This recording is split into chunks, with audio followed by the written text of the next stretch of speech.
Hello, bonjour à tous. Bon, je suis toujours super contente d'être là. C'est rendez-vous du vendredi, là. Moi, c'est vraiment des moments qui me mettent vraiment, vraiment en joie. Donc, je suis très, très, très heureuse d'être là et très heureuse aussi qu'il y ait eu des idées pour ce contenu. Bonjour. Alors, n'hésitez pas à me faire un petit coucou que je sache qui est là. Ça me permet de savoir qui regarde et qu'on puisse interagir plus facilement. Donc vraiment, n'hésitez pas à le faire. Là, il y a quelqu'un qui me dit bonjour.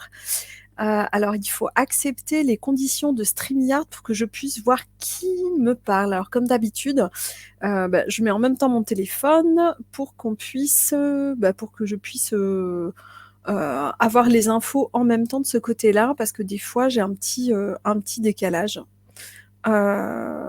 Voilà, pour sur mon téléphone, ça n'apparaît toujours pas le live, donc c'est vachement pratique. Une première pour toi. Alors du coup, je sais pas qui est là. Ah, ça m'énerve. Je vais vite trouver comment faire.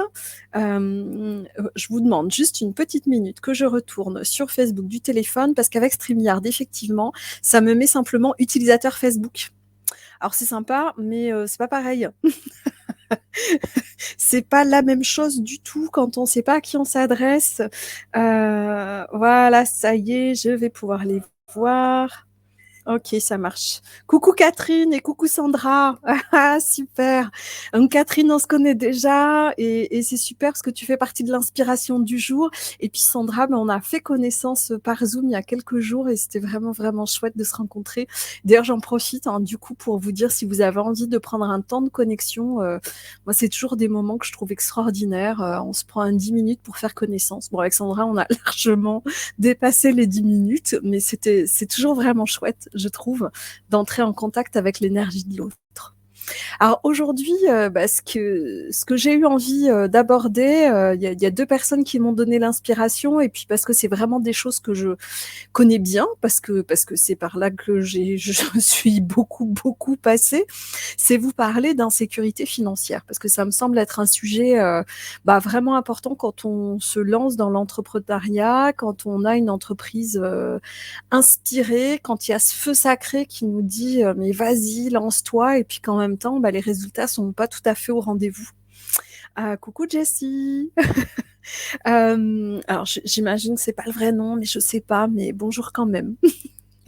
Donc, en tout cas, il me semblait vraiment chouette de parler de cette question-là parce que c'est vraiment des choses qu'on traverse en tant qu'entrepreneur, dans lequel on peut être très souvent. Alors, ça concernera peut-être pas tout le monde dans le groupe, bien entendu, parce que tout le monde n'a pas de difficultés financières, mais quand même, c'est souvent quand même assez récurrent cette question-là. Soit que ce soit des difficultés financières, j'allais dire réelles, au sens où l'entend la société, soit que ce soit un sentiment d'insécurité, parce que de la même façon qu'on peut avoir l'impression de manquer de temps alors qu'on en a, de la même façon on peut avoir l'impression de manquer d'argent alors que c'est pas le cas. Et que c'est pas le cas au regard des autres, de ce que les autres vivent. Et à la limite, peu importe, on s'en fout du côté objectif. Moi, ce qui m'intéresse, c'est ce que chacun vit à l'intérieur. Donc, l'insécurité financière, c'est ce moment où effectivement, quand on est entrepreneur, on a une activité qui peut être fluctuante. On peut être en manque de clientèle, on peut avoir des rendez-vous qui s'annulent, on peut avoir des commandes qui s'annulent selon le type d'entreprise qu'on a. En tout cas, on peut se retrouver dans des moments où ça le fait pas, quoi. Où on a envie, on adore ce qu'on fait, mais d'une certaine façon, on se retrouve un peu coincé avec des revenus qui sont pas à la hauteur de nos attentes et de nos espoirs et de nos besoins aussi. Et dans ces moments-là, on peut être vite tenté, alors vite, c'est peut-être pas le mot, mais en tout cas, souvent tenté de dire non, mais moi j'arrête. Moi, c'est bon quoi. J'arrête tout, je reprends un boulot, ou je vais compléter avec un boulot salarié, ou bien j'arrête complètement mon activité et puis je vais me lancer dans autre chose parce que là, j'en peux plus quoi. Alors, la première chose, c'est que bien souvent, quand on est dans ces moments-là, on a oublié pourquoi on s'est lancé. Et si on s'est lancé dans une aventure aussi à la fois exaltante, mais aussi flippante, aussi engageante que l'entrepreneuriat, c'est bien parce que d'une certaine façon, on n'avait pas le choix. Quand je dis on n'avait pas le choix, c'est pas vrai. Enfin, moi, je crois qu'on a vraiment toujours le choix, mais c'est parce que ce feu-là, il était tellement présent que d'une certaine façon, pour être bien, il était plus possible de rester dans autre chose que ce qu'on fait aujourd'hui.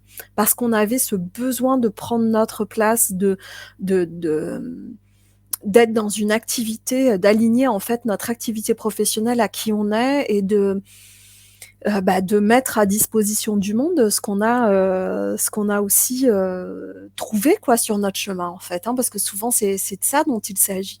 C'est ce qui nous anime, qu'on a envie de vendre, parce que ouais, il y a des ventes derrière, hein, ça nous fait chier, mais c'est le cas. Hein. Oui, je suis un peu grossière parfois, je m'en excuse, mais je sais pas faire autrement. Mais oui, malgré tout, effectivement, bah, on vend des services, on vend éventuellement des produits si on est artisan, on vend de la nourriture si on est traiteur, mais en tout cas, cette magie qu'on a de créer des choses, que ce soit des services, des accompagnements, que ce soit des produits, cette magie, on veut la mettre au service du monde. Donc, on veut servir du monde, mettre de la beauté au service des gens, etc. Et ça va demander effectivement de rentrer des sous. Si on est là, c'est parce qu'on a ce feu-là. Et bien souvent, la première chose à faire, il me semble, quand on est dans l'insécurité financière, c'est de se souvenir pourquoi on fait ça. Se souvenir ce qui nous a motivés à nous lancer, à nous jeter à l'eau, à sauter dans le vide, parce que parfois, ça peut être vraiment comme un saut dans le vide de se lancer dans ce type d'entrepreneuriat. C'est vraiment pas rien, quoi. Hein.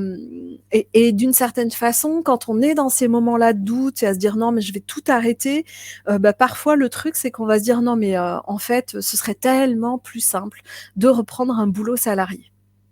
Rappelez-vous que vous en avez sans doute eu un avant. C'est peut-être pas le cas de tout le monde, mais dans la grande majorité des cas, on a déjà eu un boulot salarié et on sait pourquoi on est parti. Ne l'oubliez pas, c'était pas confortable du tout, sinon on y serait resté là encore. Hein. Enfin, je veux dire, quand c'est confortable, on y reste, puis on a bien raison. On est parti parce que c'était pas possible, parce que ça nous brûlait de l'intérieur, parce qu'on avait ce besoin viscéral de passer à l'action et de prendre notre place dans le monde, d'incarner dans la matière ce qu'on avait envie d'offrir au monde.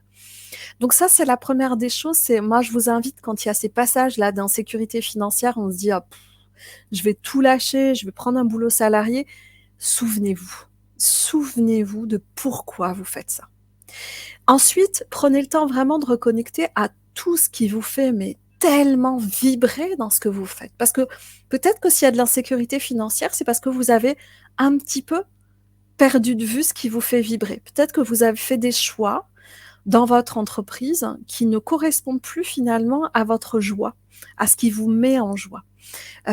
Pourquoi ? Parce que justement, il faut rentrer des sous. Alors peut-être que on s'est mis à faire des choses, à prendre des clients ou à avoir un certain nombre d'activités en fait qui nous font pas tout à fait vibrer, mais on se dit ouais mais bon quand même, oui mais je peux pas refuser. Ah ouais, mais si on se coupe de sa joie, on se coupe aussi vraiment, à mon sens, des rentrées financières. Enfin, moi, c'est vraiment quelque chose auquel je crois. Je sais pas si vous connaissez Laura Nathalie, qui est une coach vraiment, vraiment chouette, qui travaille beaucoup sur la visibilité et puis également sur les questions d'argent. Et elle parle de monétiser sa joie. Et moi, je trouve ça tellement juste ce mot-là. Quand on a une entreprise, quand on est entrepreneur inspiré, inspirant, effectivement, ce qu'on va mettre en place, c'est de monétiser sa joie. Donc le but du jeu, ça va être d'aller retrouver ce qui nous fait vibrer et de le proposer en service. Et de retrouver ce qui nous fait vibrer, ça va nous faire remonter en vibration, ça va dégager un petit peu la peur. Ça va sans doute pas tout à fait suffire. Pour moi, il y a d'autres stratégies à mettre en place, c'est que quand on est dans cette insécurité financière, ça nous bouffe une énergie folle. Une énergie qui n'est pas du tout une énergie du moment présent. En fait, on est dans l'anticipation de au secours, que va-t-il se passer ? Je suis à découvert, je peux pas recouvrir mon découvert, j'ai dépassé les 30 jours, ou bien j'ai atteint mon seuil de découvert et puis là, je peux plus payer mes factures. Alors pour certains, la panique, elle sera à cet endroit-là. Pour d'autres, la panique, elle sera oulala. J'ai pas 1 500 € d'avance sur mon compte et ça m'arrive jamais. Hein. Et c'est ok. Je veux dire. L'endroit d'insécurité, il appartient à chacun de façon différente. Il n'y a pas à en juger. On a chacune des histoires différentes et des espaces de sécurité et d'insécurité qui ne sont pas au même endroit. Donc, y compris quand on est, voilà, ou entre guillemets, on n'est pas en danger, hein, même si le danger est tout à fait relatif, ça n'empêche qu'on peut traverser ces moments de se dire oh, au secours, j'ai moins de rentrées qui rentrent, j'ai moins d'argent qui rentre, qu'est-ce que je fais, quoi. Donc, dans ces moments-là, moi, ce que je vous invite à faire, une deuxième stratégie, là, après avoir retrouvé là, cette vibration et le pourquoi on fait ça, d'avoir recontacté sa joie de faire tout ça, c'est vraiment de prendre le temps d'aller au bout de ses peurs. Moi, c'est un truc que j'aime beaucoup faire parce que je trouve ça tellement... En fait, la peur, c'est quelque chose de totalement irrationnel. Il peut y avoir un danger réel, hein, mais ça n'empêche que quand on est dans la peur, nos pensées dépassent complètement la raison. Ça va tellement au-delà de ça. Et du coup, moi, ce que j'aime faire, enfin, je dis j'aime, hein, c'est pas agréable du tout à faire, hein, entendons-nous bien, c'est que quand j'ai une peur comme celle-là, je vais plonger dedans. Moi, je me souviens, hein, il y a quelques années, je suis passée vraiment par là, et puis souvent, dire je vais tout lâcher, à même passer des entretiens, aller à des entretiens d'embauche où les gens sont prêts à m'embaucher. Moi, je me dis, oh, je vais mourir si j'accepte. À pleurer en voiture au retour d'un entretien, eh bien, il faut que je dise oui, mais je veux pas, je vais en mourir. Donc, je connais parfaitement ça. Je connais hein, les fins de mois à 30 jours de découvert et où la banque dit, ben là, si vous repassez pas au-dessus, c'est fini. Hein, donc, je vois tout à fait de quoi il s'agit. Et ben, le truc que moi, j'aime faire dans ces moments-là, c'est y aller complètement. OK, admettons que là, j'ai plus aucun revenu qui rentre. Qu'est-ce qui va se passer? Ah, alors il va se passer que mon compte va être bloqué, ma carte bleue, je peux plus l'utiliser. OK, très bien, je peux pas faire de courses. Bon, j'ai encore un peu de trucs dans mes placards, mais ça va pas durer très longtemps. Ensuite, c'est quoi l'étape d'après? Bah peut-être il y a des huissiers. Je sais pas trop comment ça marche, mais peut-être il y a des huissiers. Et puis il y a des saisies sur mon compte. Et puis peut-être qu'au bout d'un moment, on prend ma bagnole, et puis après on prend ma maison, et puis bah ah ouais, peut-être il faudrait faire un dossier de surendettement, mais je sais pas si je suis dans les critères. Oh, j'ai déjà été fouillée, hein, largement dans ces moments-là. Oh, est-ce que j'ai le droit à ça? Est-ce que ça peut être une porte de sortie? J'ai largement fait tout ça. Sans problème. Ok, donc je vais jusque-là. Ok, bon bah donc on m'a pris ma maison, ça a remboursé mes dettes, peut-être même pas complètement. Ah, parce que forcément j'ai un crédit aussi sur la maison et qu'il en reste beaucoup à rembourser et que l'immobilier, bah là bon, depuis le confinement c'est plutôt cool pour nous, mais il y a quelques années c'était pas cool du tout. Bon, ok, très bien. Et ensuite.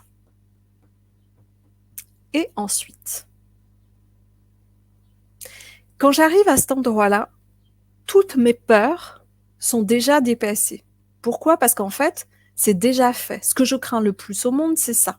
Au monde, dans ces moments-là hein, d'insécurité financière, c'est le moment où on va saisir ma maison, où j'ai plus rien, où on me prend tout, etc. Une fois que je suis à cet endroit-là, si je regarde à l'intérieur de moi, je me sens comment? Bah, en fait, je suis en vie. J'ai toujours mes enfants. Je les aime toujours autant. J'ai toujours mes 2 chats et mon chien.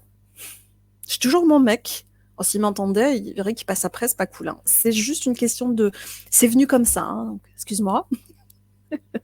J'ai toujours mes amis. Je vis toujours en Corrèze parce que bah, j'adore cet endroit, donc je suis dans la nature, c'est génial. Ok, quoi d'autre? Alors, est-ce que je serais vraiment à la rue, dehors? Non, probablement pas. Je pense qu'il y aurait plusieurs options possibles. Oh, je pense qu'il y aurait moyen d'acheter un mobil-home via la famille qui aide, parce qu'il se trouve qu'on a quand même de la famille hein, qui nous file 3000 balles pour acheter un mobil-home. On a des amis qui ont du terrain. Bon, on pourrait faire ça. Ou bien, bah, de toute façon, il y aurait quand même des minima sociaux, il y aurait quand même des trucs. On aurait sûrement le droit à un HLM quelque part. And so what? Ouais, ce serait pas cool. Mais est-ce que pour autant, ma vie serait complètement merdique? Mais non, parce que j'ai quand même l'essentiel, en fait. Parce que se trouve que j'ai plutôt une bonne santé, parce qu'il se trouve que je suis bien entourée, parce que j'ai plein de gens que j'aime. Et donc, quoi? Une fois qu'on a fait ça, je vous assure que d'aller au bout de vos peurs, alors là, je vous ai parlé des miennes quand je suis là-dedans, mais les vôtres, elles vont prendre une autre forme. Allez au bout du truc. Moi, je vous invite vraiment à ça. Donc, c'est cette insécurité financière. Allez au bout du truc. Et quoi? J'ai la chance de vivre en France. Il y a quand même si ça se dégrade, même si tout ce qu'on veut, où il y a quand même, on laisse rarement une famille dormir dehors quand elle est française, certes, mais c'est le cas. J'ai la chance d'être née ici, ok? Donc, ce que je veux dire par là, c'est que d'aller au bout de ses peurs, ça va permettre de venir apaiser cette peur irrationnelle. Du coup, ça va faire quoi? C'est que ça va libérer de l'espace pour pouvoir s'occuper et non plus se préoccuper du problème d'argent. Parce que se préoccuper du problème d'argent, c'est se dire oh là là, oulala, oulala, et en fait, on bouffe une énergie folle à rien faire et à juste flipper. Alors que si on s'occupe du problème, on peut revenir à l'essentiel. L'essentiel, c'est quoi? C'est j'ai une entreprise, j'ai des outils extraordinaires.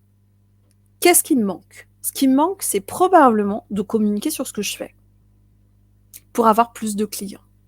Si je passais tout le temps que je passe à flipper, à consulter les annonces de Pôle emploi, à faire je sais pas quoi, à ma communication, il est probable que je sortirais vachement plus rapidement du souci. Est-ce que instantanément je trouverais des solutions miracles? Sans doute pas.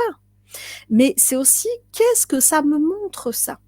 Si je suis en insécurité financière parce que j'ai quelques clients qui sautent ou parce que c'est un mois un peu de crotte, c'est que je n'ai pas encore assuré vraiment les fondations de mon entreprise. Pourquoi? Parce que sans doute que peut-être que je me fais pas assez confiance dans qui je suis et dans ma façon d'accompagner, par exemple, si je suis un accompagnant. Peut-être que j'ai un syndrome de l'imposteur, peut-être que je sais pas quoi. En tout cas, peut-être aussi que je me rends pas assez visible, qu'on me connaît pas assez, que je communique pas sur ce que je fais. Comme si on attendait encore et encore qu'on vienne nous chercher. Je suis là, je suis géniale. Ouh. Tu me vois? Bah non. Non, je te vois pas. Moi, je sais pas qui tu es, je sais pas ce que tu fais. Communique, communique, communique. Communiquer, il y a les réseaux, certes, mais il n'y a pas que ça.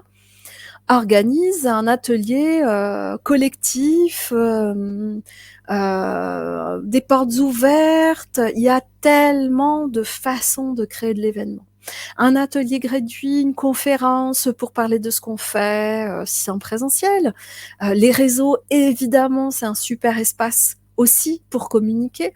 On a des opportunités diverses et variées. Et là, ce qui va commander, c'est par là, il faut que je communique pour avoir du monde. Là encore, c'est qu'est-ce qui me fait marrer, quoi. Qu'est-ce que j'aimerais faire et qui serait chouette, quoi. Sans même enjeu financier. Ce que je veux dire par là, c'est parce que communiquer dans l'intention de vendre, moi, il y a des gens qui me disent ouais, mais je ne sais pas me vendre. Mais ça tombe bien, personne te demande de te vendre. Tu n'es pas une prostituée. Tu ne te vends pas. Tu vends des accompagnements, des services, des produits. C'est ça que tu vends. Tu vends une qualité de quelque chose. Tu vends des accompagnements qui vont permettre à la personne, par exemple, de se transformer. Ou tu vends de la nourriture qui va permettre d'agrémenter une journée extraordinaire en famille. Ou bien tu vends un objet qui va amener de la beauté dans l'espace de la personne qui va l'acheter. Donc, tu vends quelque chose. Tu ne te vends pas toi. Donc, certes, quand on est accompagnant, on vend un service qui passe par soi, mais quand on est artisan aussi, hein. Donc c'est l'accompagnement qu'on vend. Donc une fois qu'on lâche ça, là encore, ça va simplifier les choses. Donc qu'est-ce qui vous fait triper? Qu'est-ce qui vous amuserait en termes de communication? Qu'est-ce qui serait chouette à faire? Est-ce que c'est un atelier? Est-ce que c'est des posts Facebook pour parler de ce qui vous éclate? Et jour après jour, de vous montrer, parce que c'est comme ça que ça marche. Est-ce que ça va attirer de la clientèle tout de suite? Peut-être pas. Mais ça tombe bien parce que vous savez quoi? Depuis 4 ans que vous vous dites que vous allez peut-être arrêter votre activité et reprendre un boulot, et bien ce que vous êtes en train de faire là, ça va payer peut-être dans 1 mois, dans 2 mois, dans 3 mois, même dans 6 mois. Peu importe. Faites-le. Vous y serez encore dans 6 mois. Vous avez beau vous raconter cette histoire de je vais tout arrêter, en général, on continue. Même si on peut prendre un petit boulot à côté. Et pourquoi pas? C'est pas grave. Hein, c'est pas gênant. Tout est question de savoir prioriser les choses et de voir comment ça marche. Là, ce que je fais, Canal Light, moi, c'est pour ça que je le fais. Quand je dis c'est pour ça, c'est que c'est un espace pour moi qui me convient pour me marrer, parce que moi j'ai besoin de joie, j'ai besoin d'endroits où c'est chouette pour moi, et je n'ai rien à vendre dans Canal Light. Et du coup, ça me permet de sortir de ce truc de ah, si je fais un truc, c'est pour vendre quelque chose. Bien sûr que je vends des services. Évidemment, j'ai une entreprise. Je vends des accompagnements, je vends des formations. Je suis en train de préparer un gros programme et ça me fait tellement plaisir. Ok, mais là, dans Canal Light, ce n'est pas l'objet de ce que je fais. Canal Light, c'est un endroit où je partage, où c'est sans il n'y a aucun enjeu commercial. Et ça n'empêche que c'est aussi un outil de communication, bien entendu. Et c'est cool. Parce que vous savez quoi, justement, le but du jeu, c'est effectivement de monétiser sa joie et de faire de l'argent en prenant plaisir. Quand je dis c'est le but du jeu, c'est que pour moi, c'est vraiment là qu'il y a le switch à faire. C'est prendre plaisir à créer de l'abondance à travers son entreprise.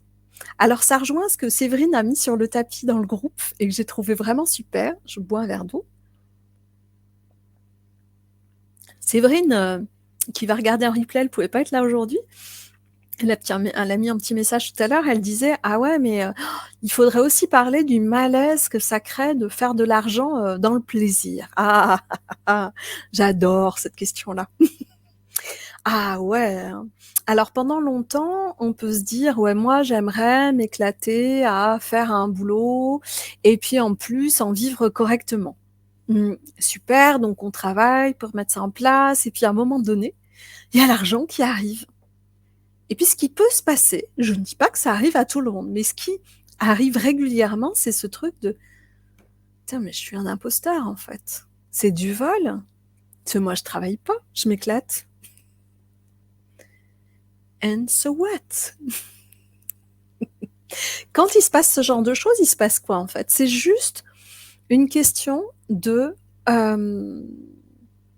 pour moi, on touche des questions vraiment de, comment dire, de croyances communautaires, quoi. Alors, si on est, par exemple, issu du milieu ouvrier ou du milieu paysan, des deux, hein, parce que souvent, en quelques générations, les ouvriers, ceux qui étaient ouvriers, coucou Bénédicte, étaient issus du monde paysan.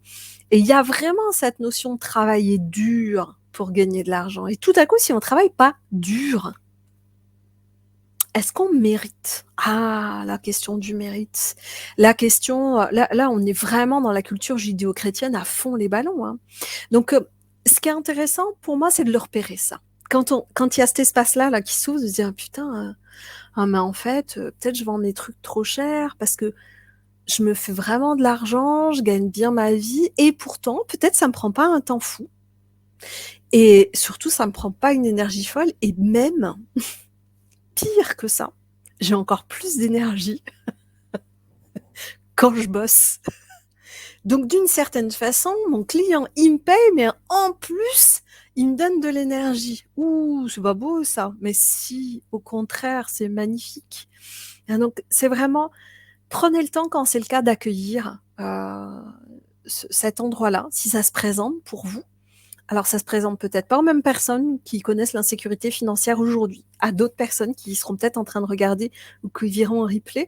Moi, ce que je vous invite à faire, c'est vraiment de respirer là-dedans, de respirer dans cette contraction-là, là, de OK. De regarder à nouveau tout ce que vous offrez apporte à vos clients. Vos clients, d'une part, vous ne les forcez pas à acheter quoi que ce soit, a priori. Et en plus, généralement, quand on commence à faire de l'argent, les retours qu'on a sont extrêmement positifs. Si les gens sont prêts à dépenser, c'est parce que vous valez le coup. Enfin, je veux dire, les gens sont pas fous, hein. Ou alors ça durera pas longtemps. Mais si les gens sont prêts à dépenser un accompagnement avec vous, ou un service, ou un produit avec vous, c'est parce que s'il y a de la qualité. Donc, il y a de la qualité. Oui, la qualité, ça se paye parce que c'est un échange d'énergie et c'est OK comme ça. Non, c'est pas du vol. Donc prenez le temps de respirer là-dedans, de reconnecter à ça, au fait que à tout ce que vous apportez à l'autre, à la contribution que vous donnez au monde. Et cette abondance que vous créez, vous la créez pour vous et pour l'autre. Vous, ça arrive sous forme d'argent, certes, notamment, mais pas que, puisqu'il y a aussi toute cette énergie chouette là qui vient. Mais n'oubliez pas que vous créez de l'abondance aussi pour l'autre. C'est vraiment quelque chose qui circule, cette abondance-là. Cette abondance de confiance peut-être, cette abondance d'amour, cette abondance de beauté, cette abondance de bien-être, peu importe hein, ce que c'est. Mais en tout cas, si vous avez de la clientèle, si ça marche et que vous prenez plaisir, il est fort à parier que les gens en face de vous vont prendre aussi énormément, vont recevoir énormément de ce que vous apportez. Donc ça, c'est pas du tout à négliger. Et puis si vous sentez que ça va plus loin que ça, qu'il y a vraiment des choses qui tiraillent, notamment en transgénérationnel, allez rompre les contrats. Ah, quand je dis les contrats, c'est vraiment tout cet héritage-là dont vous voulez absolument pas, hein, que ce soit lié à la société ou à vos ancêtres, ou les deux, hein, parce que souvent c'est les deux. Prenez vraiment le temps de visualiser de la façon qui vous semble la plus juste et la plus cohérente pour vous, à votre façon à vous. Hein. Mais moi, dans ces cas-là, j'hésite absolument pas à aller visualiser soit la personne qui est concernée, hein, une grand-mère, une arrière-grand-mère, je sais pas, un grand-père, peu importe, ou bien même la société sous la forme d'un gardien. Moi, c'est comme ça que je nomme ça. Hein, celui qui va dire qui concentre l'énergie de cette croyance-là. Hein, donc, ça permet simplement de le personnifier. Personnifier, c'est pas forcément humain, hein, mais en tout cas de lui donner forme et de dire aujourd'hui c'est terminé. Moi, j'en finis avec toi. Je ne suis plus liée par ce contrat-là avec toi et je coupe.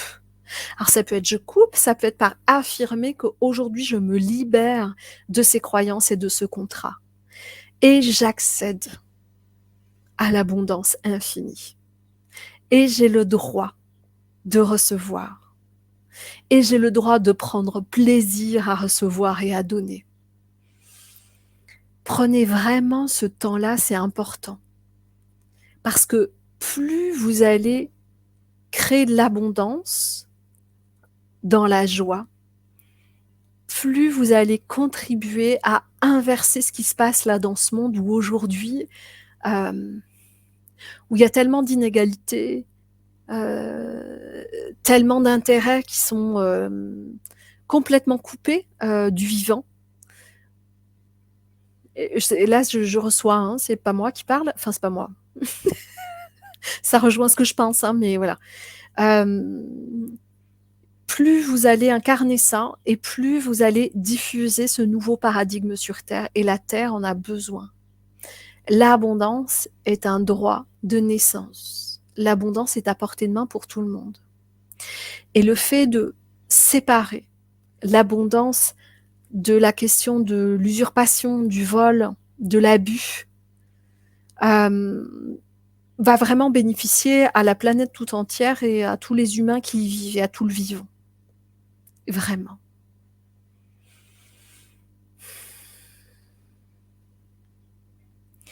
Ça, c'est vraiment un message important.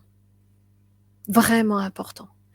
C'est que c'est pas seulement vous libérez vous, c'est que en faisant ça, vous allez vraiment contribuer. Donc Séverine, quand tu entendras ce replay, accueille, va respirer là-dedans et vraiment, mais prends conscience de cette libération que tu crées pour toi et pour tout le monde en accueillant de recevoir de l'argent dans le plaisir. Ouais. Ah ouais, on peut vraiment travailler dans la jouissance. On peut vraiment recevoir de l'argent dans la jouissance. Sans être une tepu. Ça n'a rien à voir. Hein?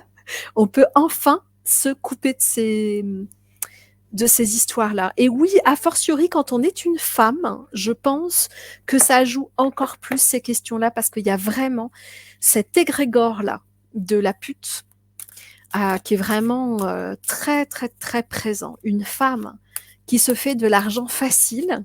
Ah. On voit tout de suite où ça emmène. Hein. L'argent facile pour une femme, on voit tout de suite où ça emmène. Donc, il est temps de sortir de ces schémas-là. C'est le bon moment en ce moment, je crois. Hein. Depuis quelques années, c'est un peu dans l'air du temps, mais parce que vraiment, ça a plus lieu d'être, tout ça. C'est fini. C'est fini, donc soyez ce changement-là.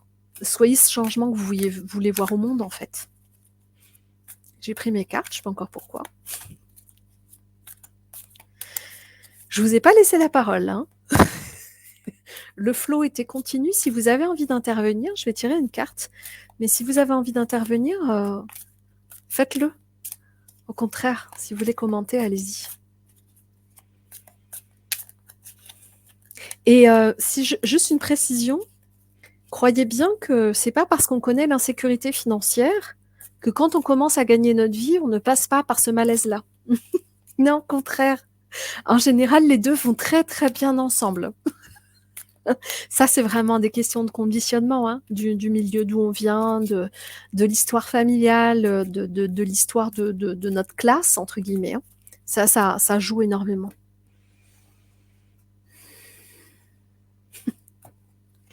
Je tire la carte de la croissance. C'est rigolo, non? Ouais. Ouais, moi, cette carte-là, pour moi, elle me parle vraiment de... quand on reçoit de l'argent, quand l'abondance arrive dans notre vie, c'est une façon de croître sur plein de plans. Catherine, tu dis, je dirais juste mais si, ça me fait beaucoup de bien, tout ce que tu dis, j'ai envie d'y croire. Hein, mais il s'agit pas seulement d'y croire, c'est que c'est une réalité. Tu peux vraiment y aller. Hein. Et la croissance, c'est vraiment cette notion de quand je crois, au sens de croître, hein, les autres croient également, sont également dans cette croissance-là. En particulier quand on est accompagnant, mais pas que d'ailleurs. J'ai en particulier parce que forcément c'est ce qui m'anime, hein, mais c'est le cas pour tout le monde. Donc aller dans la jungle. Enfin non, il y a des grosses bêtes à pattes que j'ai pas trop envie de voir, mais ce que je veux dire par là, c'est que l'abondance attire l'abondance. Donc quand vous êtes dans cette croissance, vous embarquez les autres dans cette croissance-là. Quand dans la croissance, il y a aussi cette notion de quand mon porte-monnaie grandit, je grandis aussi. Non pas que je sois liée à mon porte-monnaie, c'est juste que c'est l'ensemble des sphères de ma vie qui grandit, c'est mes énergies qui montent, c'est mes accompagnements qui deviennent de plus grande qualité aussi. Parce que c'est un mouvement, un cercle vertueux, c'est un vortex en fait. Hein. C'est vraiment un vortex la croissance, à mon sens. Donc non seulement ça touche toutes les sphères dans notre vie, mais ça va emmener également ce qui nous entoure et donc notamment notre clientèle dans ce vortex extraordinaire. Je regarde juste ce que dit mon livre sur la croissance parce que là je vous ai dit ce qui me semblait important pour moi. Ouais, la croissance pousse toute chose à se développer, à tendre vers un état plus avancé. Mais c'est vraiment ça, grandir et grandir encore. Et il est vraiment, vraiment temps là hein, d'aller de plus en plus par là. C'est vraiment, je crois, ce qui nous est demandé. Enfin, tu tentais qu'on nous demande quelque chose, cela dit. Moi, j'ai l'impression que les énergies nous poussent vraiment là-dedans ces temps-ci, à se dépasser, mais au sens de... je cherche les mots justes.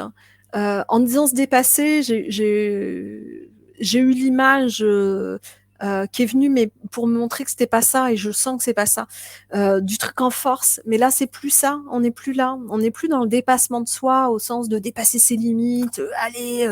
Non, on est vraiment dans se dépasser au sens de. Moi, l'image que j'ai, c'est vraiment la plante. Dans notre évolution, pour moi, c'est comme si vous voyez les fougères. Quand elles se développent là, elles sont complètement courbées comme ça, et puis et il y a ce truc de cette tige qui grandit comme ça, qui est déjà sortie de terre et qui a déjà pris pas mal de centimètres, qui commence à vraiment pointer de plus en plus fort vers le ciel, et on pourrait croire qu'on est déjà au bout, et puis là ça émerge totalement. Et moi j'ai le sentiment que c'est ça que ça nous demande de faire, c'est juste de laisser émerger dans cette croissance-là.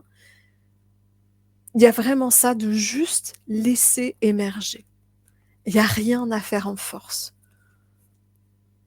Juste ça demande de se montrer, Catherine. Montre-toi, montre-toi, montre-toi. Ouais.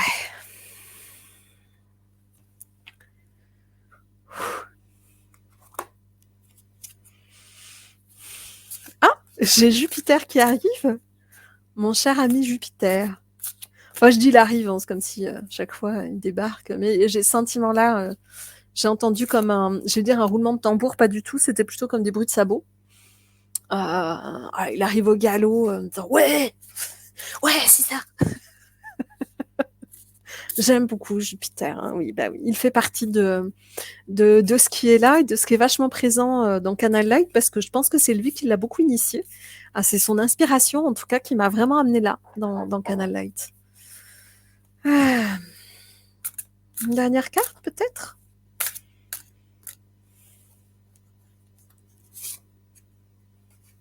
Ombre. Hmm. C'est cette carte-là, ombre. Hmm.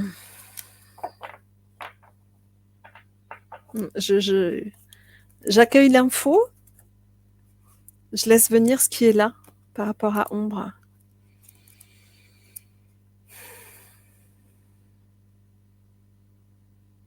Hmm. Il y a vraiment cette carte, elle nous invite vraiment à aller les voir, nos parts d'ombre, à les accueillir. Dans ces questions-là de... Ok. Il y a plusieurs aspects. Il y a les parts d'ombre en lien avec la question de la croissance. Ok. Je comprends que dans cette question de la croissance, il est possible, et sans doute pour plusieurs d'entre vous, enfin si ça arrive là, il y a sans doute au moins dans les personnes qui écoutent ou dans celles qui verront en replay, je ne sais pas. En tout cas, ça parlera peut-être à certains d'entre vous. Il y a vraiment à aller regarder vos parts d'ombre, celles qui ont vraiment brillé dans d'autres espaces-temps, dans d'autres lieux, dans d'autres temps, et qui ont un peu merdé, quoi. Qui ont un peu pris le pouvoir peut-être, qui ont peut-être basculé dans cette question d'abus. Il y a vraiment cette notion-là. Ouais, et là j'ai vraiment des infos qui peuvent être en lien soit avec des mémoires où il y a eu de l'abus au sens vraiment conscient du terme, de je vais manipuler l'autre pour arriver à mes fins, donc vraiment dans des questions de pouvoir, mais d'autres aussi, il y a aussi des mémoires en lien avec le fait d'avoir commis des actes par méconnaissance, en étant dans la place du sachant, hein, de celui qui sait, et qui par méconnaissance en fait va se planter, mais puisqu'il est le sachant, il a été suivi et il a été vraiment écouté, entendu, et ça a eu des conséquences. Je ne sais pas, Séverine, c'est pour toi, mais j'ai vraiment l'image d'un druide avec des questions de sacrifice. Bon, après, c'est des choses que j'ai déjà vues par ailleurs dans des sessions d'hypnose régressive et spirituelle, par exemple. Hein. C'est des mémoires qu'on peut avoir les uns les autres, plus ou moins là, mais bon, je connais ton attirance, enfin, c'est pas son attirance, voilà, la place de la culture celtique dans qui tu es aujourd'hui. Donc, voilà, peut-être qu'il y a ça aussi. Donc, il y a cette notion-là dans les ombres. Ouais, donc dans cette question de croissance, et puis dans la question de l'argent aussi, en lien avec ça, la question du pouvoir par rapport à l'argent. Ouais, j'entends qu'il y a vraiment ça. Donc d'aller les regarder, les ombres, et les accueillir. Vraiment, les accueillir à bras ouverts avec amour. Il ne s'agit pas de les rejeter ni de les convertir. Hein. Isabelle, coucou. Oui, tu reprendras au début. Ouais, carrément, ouais. Ouais, je crois que c'était bien chouette aujourd'hui. Les ombres, les accueillir vraiment avec amour parce qu'elles ont beaucoup à nous apprendre. Nos parts d'ombre, elles ont vécu des expériences où elles ont appris beaucoup de choses parce que bien souvent dans nos parts d'ombre, moi ce que j'observe c'est que nous on les voit comme des ombres parce que on focalise sur ce qui est pas cool dedans. Sur le côté l'abus de pouvoir, l'ego, peu importe ce que c'est, quelle est l'histoire derrière ça. Mais dans ces ombres, il y a énormément à tirer en termes de compétences et de caractéristiques dont on a besoin aujourd'hui. C'est-à-dire que, par exemple, si on a été, ou on est en toute question de point de vue, parce qu'on cohabite dans plusieurs dimensions, moi c'est plutôt ma façon de voir les choses, mais par exemple, moi j'ai contacté depuis un bon moment une part de moi qui est humanoïde dans d'autres sphères, humanoïde pas j'allais dire pas chouette, hein, c'est vraiment un jugement de valeur, hein, mais ça n'est qu'un jugement de valeur en fait. Ça n'est que ça. C'est-à-dire que quand je dis pas chouette, c'est que lui, il va vraiment se nourrir d'énergie de basse fréquence. Bon, en fait, hein, comme je crois que je l'ai déjà dit ici, hein, comme le bousier. Hein, donc, en fait, bon, bah voilà, hein, chacun se nourrit de ce qu'il peut. Lui, c'est le cas. Mais ce qui est vraiment intéressant, c'est que moi, ce personnage-là, de le contacter, j'ai lutté contre lui pendant des mois. Quand je suis entrée en contact avec lui, parce qu'évidemment, il me parasitait. Et donc, j'étais vraiment en lutte contre lui pendant longtemps. Et puis après, j'étais dans la négociation parce que j'essayais de l'emmener vers la lumière. Hein, parce que moi, je sais ce qui est beau et ce qui est bon. Moi, je sais ce qui est lumineux, pas lui. Bien sûr, ça ne marchait pas très bien. Enfin, je croyais que ça marchait, puis ça marchait pas, en fait. Jusqu'au moment où j'ai vraiment compris que lui, il est à sa juste place dans ce qu'il est en train d'expérimenter. De la même façon que les vides-crottes où j'ai pu expérimenter, par exemple, d'être un père incestueux, c'était pas cool à découvrir. Hein, Mais en fait, ce mec-là, cet homme-là qui expérimente ça, il est à sa juste place parce que c'est ce qu'il avait à expérimenter. Ah oui, c'est une part de moi aussi. Et ce, cet humanoïde-là, moi, je me suis rendu compte que ce qu'il avait à m'apporter, c'est sa puissance, que lui, il est jamais dans le doute. Lui, il est focus sur son objectif. Il a une persévérance et il a une puissance dont il ne doute jamais. Du moment où j'ai accueilli ça vraiment, que j'ai compris à quel point on avait à s'apporter les uns les autres, lui et moi, et non plus en, en opposition, mais en contraire en complémentarité. Moi, j'ai pu aller récupérer ça vraiment de lui. Bon, c'est des choses que j'avais déjà, mais il est venu vraiment renforcer cette part-là. Je ne sais pas exactement ce que moi je lui apporte. Si je le sais, en fait, moi je lui apporte la vision multidimensionnelle, justement, que lui n'avait pas. Enfin, pas de cette façon-là, en tout cas. Donc, ça lui est utile d'aller récupérer des bouts à droite à gauche dans d'autres parts de nous-mêmes, de cet ensemble qui est nous. Et donc, tout ça pour dire qu'effectivement, les ombres, c'est intéressant d'aller les voir et de regarder vraiment, de prendre ce qu'il y a à prendre vraiment dans ces parts-là. Et de regarder avec honnêteté et sans rester non plus bloqué là-dedans en mode « Ah mon Dieu, j'ai été tellement horrible, du coup je ne mérite pas. » Non, c'est bon quoi. C'est bon en fait. Tout ce qu'on fait, on fait toujours du mieux qu'on peut au moment où on le fait. Aujourd'hui, ailleurs, maintenant, peu importe. On fait juste, chacun fait juste ce qu'il peut. Du moment où on se dit ça, ça veut pas dire qu'on a le droit de faire n'importe quoi, c'est juste se dire mais ok, j'assume la responsabilité de ce dont je suis responsable et a priori je me sens pas responsable des parts de moi qui ont œuvré ailleurs et un autre temps.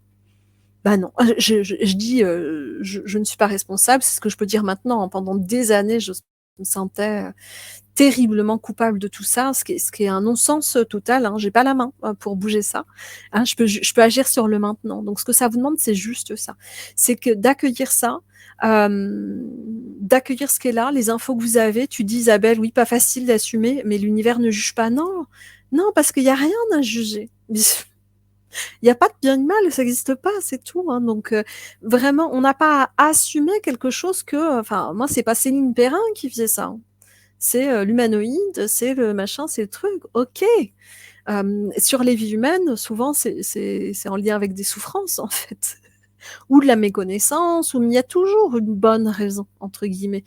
Donc c'est ok, vraiment. Mais par contre, si vous avez cette info-là, juste de l'accueillir, comme tout de ok, ok.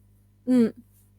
Je t'envoie plein d'amour. J'ai vraiment de la compassion et de l'amour pour toi. Et c'est ok.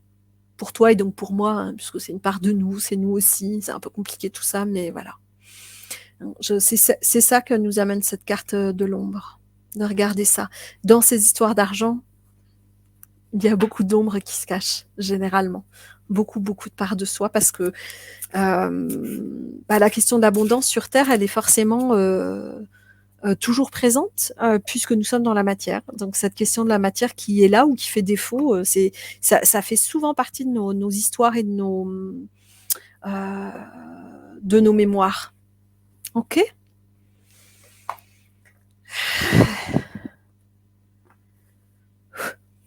Est-ce qu'il y a d'autres choses que vous souhaitiez aborder ou des commentaires par rapport à tout ça, des questions? Si tant est que je puisse répondre, ce qui est pas dit du tout, mais peu importe. Je crois que je suis de plus en plus à contre-jour, c'est marrant au moment où on parle d'ombre.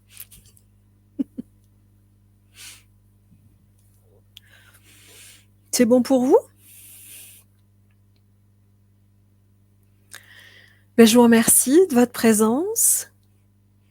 Je vous remercie de vos commentaires et puis de votre énergie qui est là. Et puis, et ben, j'aurai grand plaisir à vous retrouver à nouveau vendredi prochain à 12h30, comme d'habitude. Si vous avez des envies d'hésiter, de sujets, de thèmes, voilà, donc ce qui vous traverse à ce moment-là, ben, faites-moi signe. Vous me faites un petit message et puis bah, j'essaierai de le prendre en considération en fonction de ce qui me traverse moi aussi, bien entendu, mais voilà quoi. Ok? Merci encore, merci Bénédicte, merci Isabelle, merci Catherine, merci Jessie, merci Sandra. Peut-être j'oublie du monde, si c'est le cas, j'en suis désolée. J'ai pas vu tous les noms peut-être de ceux qui ont été là. Merci Séverine pour l'inspiration et puis bon replay à celles et ceux qui verront un replay. Je vous embrasse bien bien fort. À bientôt. Au revoir Catherine. Bye.